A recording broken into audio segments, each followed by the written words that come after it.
Hi all, ಹೇಗಿದ್ದೀರಾ ಎಲ್ಲರೂ? ತುಂಬ ಚೆನ್ನಾಗಿದ್ದೀರಾ ಅಂತ ಅಂದ್ಕೊತೀನಿ. ಗೈಸ್, ಇವತ್ತಿನ ಸ್ಪೆಷಲ್ ರೆಸಿಪಿ ಬಂದು ಚೆನ್ನ ಮಸಾಲ. ಚಪಾತಿ, ಪೂರಿ, ದೋಸೆ ಯಾವುದಕ್ಕಾದರೂ ಈ ಚೆನ್ನ ಮಸಾಲ ಕಾಂಬಿನೇಷನ್ ಸಿಕ್ಕಾಪಟ್ಟೆ ಟೇಸ್ಟಿಯಾಗಿರುತ್ತೆ.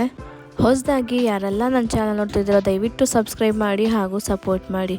ಮತ್ತು ಈ ಚೆನ್ನ ಮಸಾಲನ ತುಂಬ ಈಸಿಯಾಗಿ, ಟೇಸ್ಟಿಯಾಗಿ, ತುಂಬ ಈಸಿ ಮೆಥಡಲ್ಲಿ ಯಾವ ರೀತಿ ಮಾಡೋದು ನೋಡೋಣ ಬನ್ನಿ.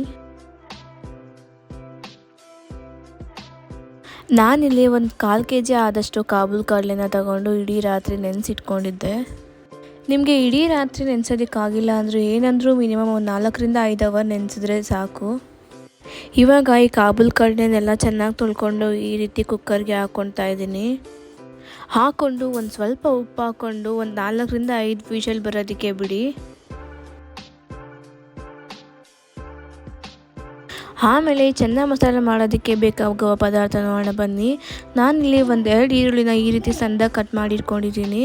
1-2 ಟೇಬಲ್ ಸ್ಪೂನ್ ಆದಷ್ಟು ಧನಿಯಾ ಪುಡಿ ಹಾಗೂ 1-2 ಟೇಬಲ್ ಸ್ಪೂನ್ ಚೆನ್ನ ಮಸಾಲ, 1 ಟೇಬಲ್ ಸ್ಪೂನ್ ಅಚ್ಕಾರದ ಪುಡಿ, ರುಚಿಗೆ ತಕ್ಕಷ್ಟು ಉಪ್ಪು, ಮಾಡೋದಕ್ಕೆ ಬೇಕಾಗುವಷ್ಟು ಎಣ್ಣೆ, 1-2 table spoon ginger garlic paste, ಆಮೇಲೆ 1-2 ರಿಂದ 3 ಹಸಿಮೆಣಸಿನಕಾಯಿ ಚಿಕ್ಕದಾಗಿ ಕಟ್ ಮಾಡ್ಕೊಂಡು ಇಟ್ಕೊಂಡಿದ್ದೀನಿ. ಆಮೇಲೆ ಸಣ್ಣದಾದ 1-2 ಟೊಮೆಟೊ, ಒಂದು ಸ್ವಲ್ಪ ಜೀರಿಗೆ, ಒಂದು ಚಿಟಿಕೆ ಅರಿಶಿನದ ಪುಡಿ.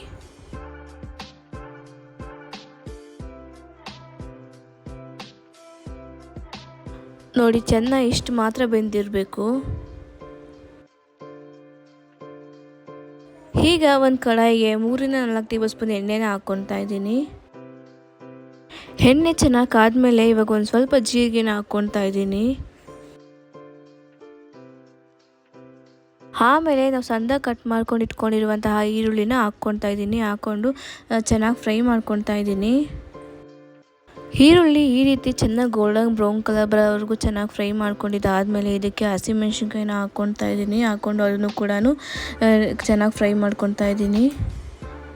ಆಮೇಲೆ 1-2 ಟೇಬಲ್ ಸ್ಪೂನ್ ಜಿಂಜರ್ ಗಾರ್ಲಿಕ್ ಪೇಸ್ಟ್ನ ಹಾಕ್ಕೊಳ್ತಾ ಇದ್ದೀನಿ. ಹಾಕ್ಕೊಂಡು ಅದನ್ನು ಕೂಡ ಹಸಿ ವಾಸನೆ ಹೋಗೋವರೆಗೂ ಚೆನ್ನಾಗಿ ಫ್ರೈ ಮಾಡ್ಕೊಳ್ಳೋಣ. ಆಮೇಲೆ ಇದಕ್ಕೆ ನಾವು ಸಣ್ಣದಾಗಿ ಕಟ್ ಮಾಡಿ ಇಟ್ಕೊಂಡಿರುವಂತಹ ಟೊಮೆಟೊನ ಹಾಕ್ಕೊಳ್ತಾ ಇದ್ದೀನಿ. ಇದನ್ನು ಕೂಡ ಹಸಿ ವಾಸನೆ ಹೋಗೋವರೆಗೂ ಚೆನ್ನಾಗಿ ಫ್ರೈ ಮಾಡ್ಕೊಳ್ಳೋಣ.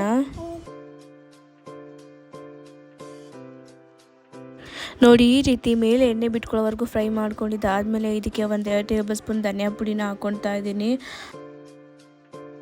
ಆಮೇಲೆ 1-2 ಟೇಬಲ್ ಸ್ಪೂನ್ ಚೆನ್ನ ಮಸಾಲಾನ ಹಾಕ್ಕೊಳ್ತಾ ಇದ್ದೀನಿ. ಆಮೇಲೆ 1-2 ಟೇಬಲ್ ಸ್ಪೂನ್ ಖಾರದ ಪುಡಿನ ಹಾಕ್ಕೊಳ್ತಾ ಇದ್ದೀನಿ. ಖಾರದ ಪುಡಿ ನೋಡ್ಕೊಂಡು ಹಾಕ್ಕೊಳ್ಳಿ, ನಿಮ್ಮ ಖಾರ ಎಷ್ಟು ಬೇಕೋ ಅಷ್ಟು ಖಾರದ ಪುಡಿನ ಹಾಕ್ಕೊಳ್ಳಿ.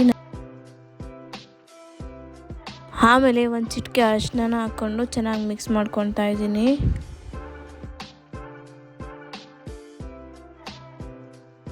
ನಾವು ಕಾಬೂಲ್ ಕಡಲೆ ಬೇಯಿಸಿರ್ತೀವಲ್ಲ, ಅದನ್ನೇ ಒಂದು ಸ್ವಲ್ಪ ನೀರು ಹಾಕ್ಕೊಂಡು ಈ ರೀತಿ ಚೆನ್ನಾಗಿ ಮಿಕ್ಸ್ ಮಾಡ್ಕೊಳ್ತಾ ಇದ್ದೀನಿ. ಯಾಕೆಂದರೆ ತಳ ಅಂಟ್ಕೊಂಡ್ಬಿಡುತ್ತೆ, ಅದಕ್ಕೋಸ್ಕರ. ನೋಡಿ, ಈ ರೀತಿ ಮಸಾಲೆನೆಲ್ಲ ಎಣ್ಣೆಯಲ್ಲಿ ಚೆನ್ನಾಗಿ ಫ್ರೈ ಮಾಡ್ಕೊಂಡಿದ್ದಾದಮೇಲೆ ನಾವು ಬೇಯಿಸಿಟ್ಕೊಂಡಿರುವಂತಹ ಕಾಬೂಲ್ ಕಡಲೆನ ಇದಕ್ಕೆ ಹಾಕ್ಕೊಳ್ತಾ ಇದ್ದೀನಿ. ಹಾಕ್ಕೊಂಡು ಇದನ್ನು ಕೂಡ ಚೆನ್ನಾಗಿ ಮಿಕ್ಸ್ ಮಾಡ್ಕೊಳ್ತಾ ಇದ್ದೀನಿ. ಮಿಕ್ಸ್ ಮಾಡ್ಕೊಂಡಿದ್ದಾದಮೇಲೆ ನಿಮಗೆ ಗ್ರೇವಿ ಕನ್ಸಿಸ್ಟೆನ್ಸಿ ಎಷ್ಟು ಬೇಕೋ ಅಷ್ಟನ್ನ ನೋಡ್ಕೊಂಡ್ಬಿಟ್ಟು ನೀರು ಹಾಕ್ಕೊಳ್ಳಿ.